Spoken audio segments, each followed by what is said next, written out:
Hello, I'm Nick, and this is Today in Philosophy of History for Tuesday, 4 August 2026. It is the 234th anniversary of the birth of Percy Bysshe Shelley, who was born at a country house called Field Place in Warnham, West Sussex, on this date in 1792. Like many poets of the Romantic era, Shelley lived a short life but produced a large quantity of verse. Literary reputations can change dramatically over time, so you can easily find both flattering and unflattering judgments on the quality of this large quantity of verse that Shelley left from his short life. Shelley is usually accounted one of the major English Romantic poets, along with Wordsworth and Keats and others, and here I'm mentioning the names of the poets that have been important to me. The other names, like Coleridge and Byron, to name only two among dozens, have been equally important to others. Because Keats and Shelley lived such short and intense lives, they composed the entirety of their body of work while the Romantic movement was at the height of its influence and didn't live to see it fade or what came after. This gives their work an intense and undivided quality that makes it a particularly pure expression of Romanticism. But I should also say that English Romantic poetry is almost a thing apart from other aspects of the Romantic movement. If you were to ask me in the abstract to name a few important figures of Romanticism, I would probably mention Caspar David Friedrich, the early Goethe during his Sturm und Drang period when he wrote The Sorrows of Young Werther, maybe even Fichte or possibly Schiller. In other words, I might not mention English Romantic poetry at all, not because it's not representative of the Romantic period, but because Romanticism in English literature isn't exactly the same as Romanticism on the continent.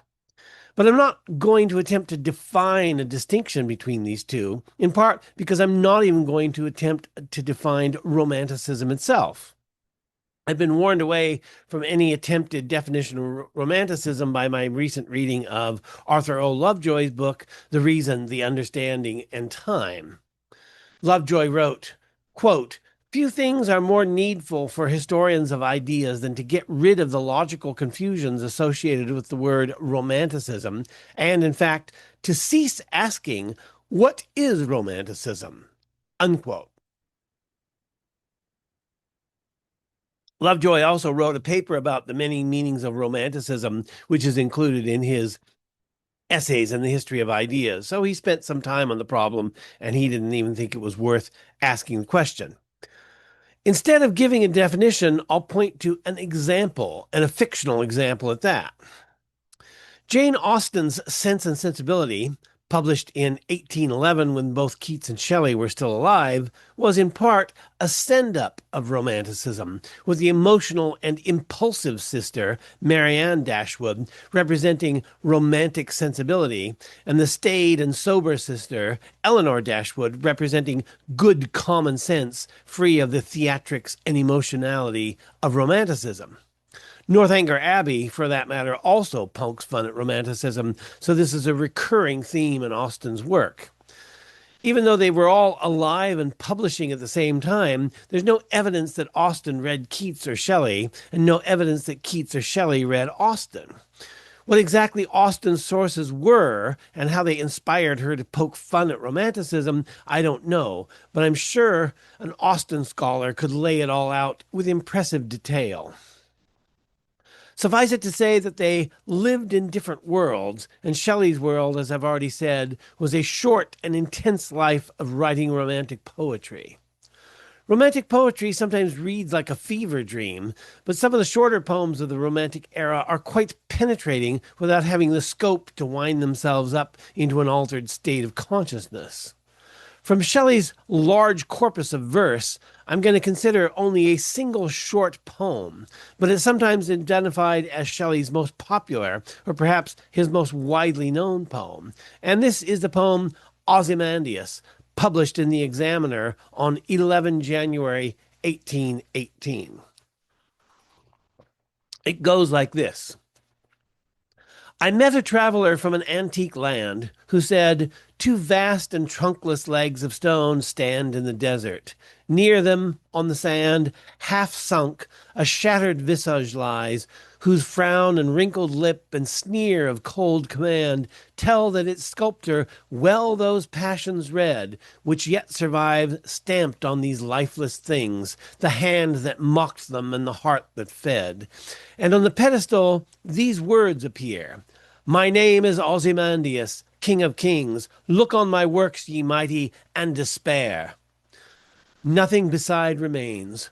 Round the decay of that colossal wreck, boundless and bare, the lone and level stands stretch far away." I've always thought that this poem implied an entire philosophy of history, if only we could adequately unpack it. And a poem, especially a short poem like this, needs to be unpacked like a philosophical aphorism. This poem was written about the time when images and stories from Napoleon's expedition to Egypt were circulating in Europe, though, as with Jane Austen, Shelley left no sign that he had seen the accounts of the French in Egypt.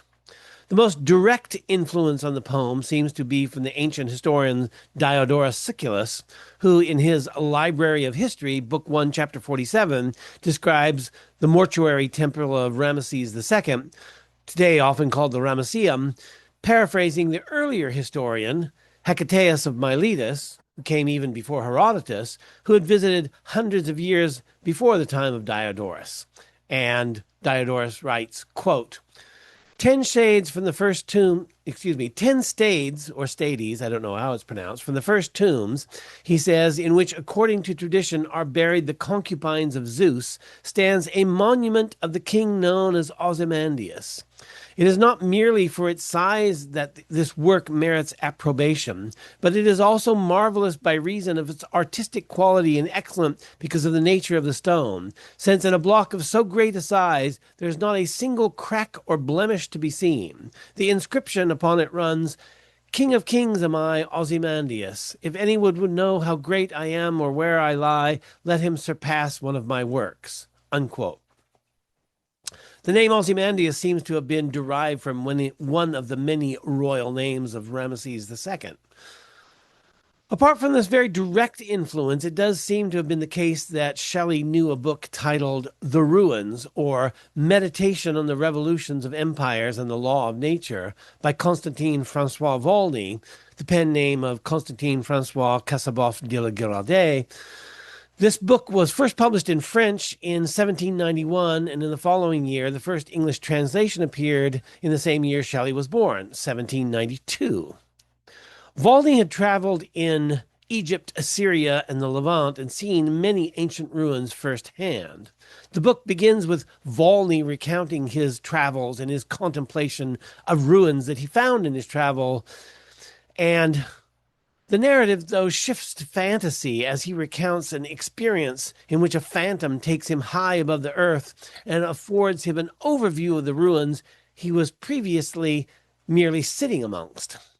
The phantom says, quote, "Those piles of ruins," said he, "which you see in that narrow valley watered by the Nile, are the remains of opulent cities, the pride of the ancient kingdom of Ethiopia. Behold the wrecks of her metropolis, of Thebes and her 100 palaces, the parent of cities, and monument of the caprice of destiny." Unquote.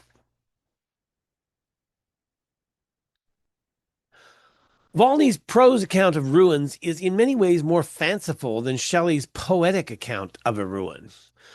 We can, for example, readily imagine ourselves having an experience like what Shelley describes in the poem, as Shelley is reflective without being fantastic like Volney. It wouldn't be exactly the same experience, but an experience of a relic that was similarly disquieting and melancholy. It's usually a specific experience like this that points us to this, but it's the experience that crystallizes the idea and brings it explicitly before the mind. So good so far. But why should we care what a poet has to say about history? C. Day Lewis argued in his lecture, The Poet's Way of Knowledge, that there is a poetic way of knowledge that is distinct from, but analogous to, scientific knowledge.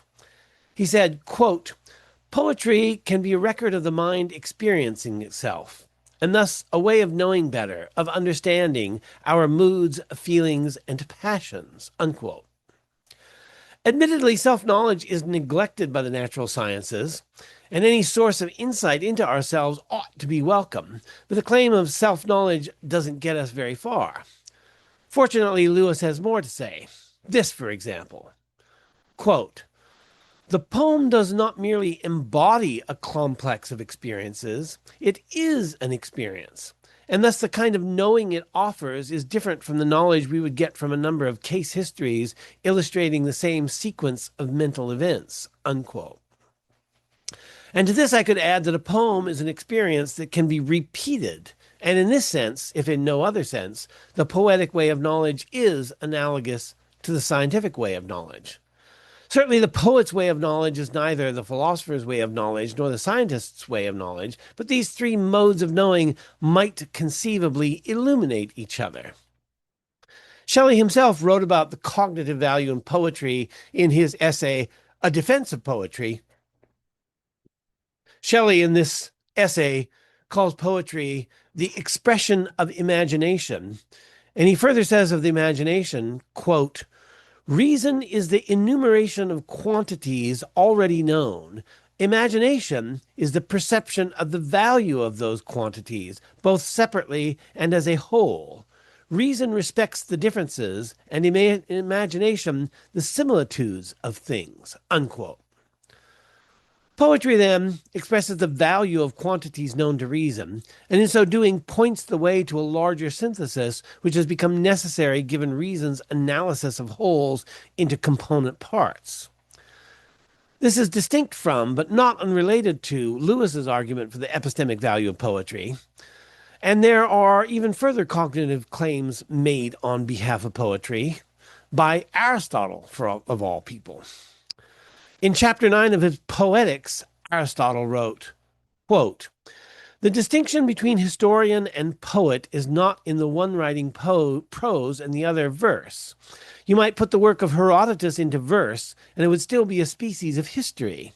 It consists really in this, that the one describes the thing that has been, and the other a kind of thing that might be. Hence, poetry is something more philosophic and of graver import than history, since its statements are of the nature rather of universals, whereas those of history are singulars. By universal statement, I mean one as to that what such or such a man will probably or necessarily say or do, which is the aim of poetry, though it affixes proper names to the characters," unquote. This is Aristotle making the distinction between the nomothetic and the ideographic more than 2,000 years ago. But it's also Aristotle locating the value of poetry in universality, making it superior to the particularism of history, which presumably lacks that universality. Insofar as a poem might take a historical form, as indeed Shelley's Ozymandias takes on a historical form, we could say that poetry is the transposition of ideographic particularism into nomothetic universality, and as such it seizes what is essential in the historical moment and makes of it a repeatable experience for the reader. In this way, one can return at will to a moment in history and witness it again and again, perhaps with new eyes each time, in the Heraclitean sense of being unable to step into the same river for the second time. It's not the same man and not the same river. We could compare the distinction Aristotle made between the thing that has been and a kind of thing that might be to Kurt Gödel's implied distinction between the world as it is and the world as it ought to be, when he wrote that fairy tales depict the world as it should be and as if it had meaning. We could say that a poem is a kind of fable or fairy tale, and so represents to us an idealized world, much as science also presents us with an idealized picture of the world, with the obvious caveat here being that the principles of idealization or abstraction differ in each case. As fairy tales evoke archetypal experiences in children and others who can suspend disbelief, so too poetry can evoke archetypal experiences in us, which point us to the foundational character of the experience, making sense of it for us not only epistemically, but also axiologically, which may ultimately be the more fundamental sense of finding an experience to be coherent and meaningful. What Shelley described in Ozymandias, then, was an archetypal experience of history and an experience to which the reader can return. With each return to the experience, a new aspect reveals itself, and the power to exhibit similitudes, as Shelley put it, points us to the synthesis of those experiences into a greater archetype, a kind of thick description of an archetype, if you will. This makes of the poetic moment less of an idealization than science, and therefore a more concrete experience than that of scientific evidence.